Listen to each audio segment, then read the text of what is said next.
When people say the words great game design, what do they mean? Are they talking about the way the game is built, or the way in which players interact with the game? There are a few different components to game design. You've got the game world and the barriers that exist in the game. You've got the gameplay mechanics engineered to interact with that world. Then there are the goals that you need to accomplish with that gameplay.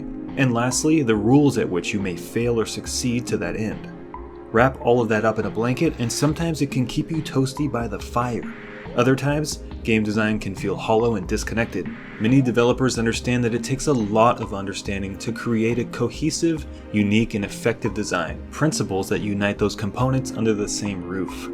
I want to highlight a scenario in a game I recently played that I would lump into that great gameplay design category. Rise of the Tomb Raider. Many of us have played it. It's sitting comfortably on Metacritic right now in the 80s, and by the way, that is a very good rating when you look at the aggregate data. I recently went back to the game and had an amazing moment very early on in the game, in the very first gameplay section actually. In the opening tutorial, Laura and her compadre find themselves scaling some powdery snow mountains.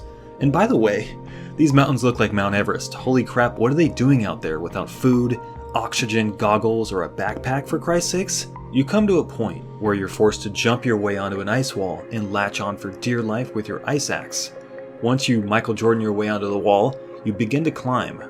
The only instructional button prompt thus far has been the E key, which thrusts your ice axe into the wall. I make it to the top of the wall and I can't really tell where to go next, and this is when it happens. I decide to jump, thinking maybe I can find a nice spot to sink my ice axe in above me and keep scaling upwards. But I fall. The very first thought that pops into my mind is, shit, I wonder how far the game is going to put me back after I die. I keep falling.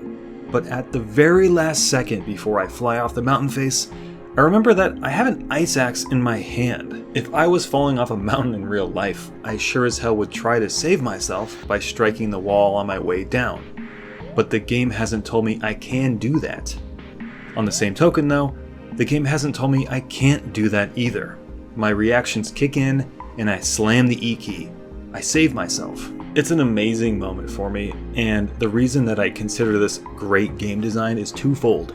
Number one, I was able to manipulate the mechanics of the game to serve my best interests, to save myself, in a way that made 100% sense to me, and my instincts drove my decision. Secondly, and more importantly though, I did it before I was taught that I could do it. I had absolutely no idea that a mechanic into the game was placed that allowed me to grab ice walls with my axe while free falling. Climbing up the wall after I save myself, there's another jump section that forces you to do just that. You've got a small jump where you have to save yourself by latching onto the mountain face in midair. If you don't, you're toast and you'll topple down the mountain like a rag doll. This is the exact prompt that I would have needed moments before to save me when I was falling, had I not done it myself.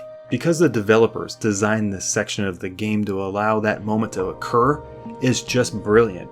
And it's brilliant to me because I was allowed to make that decision for myself based off of what was happening around me, not a button prompt. Great game design occurs when a player interacts with the game and completes an action that makes sense in and outside the game world, even before he or she is informed that he can or cannot do it. Big or small, these moments are really important in the creation of games, and we'll continue to talk about them in the future on this channel. If you enjoyed the video, hit that subscribe-a-rino pepperino button.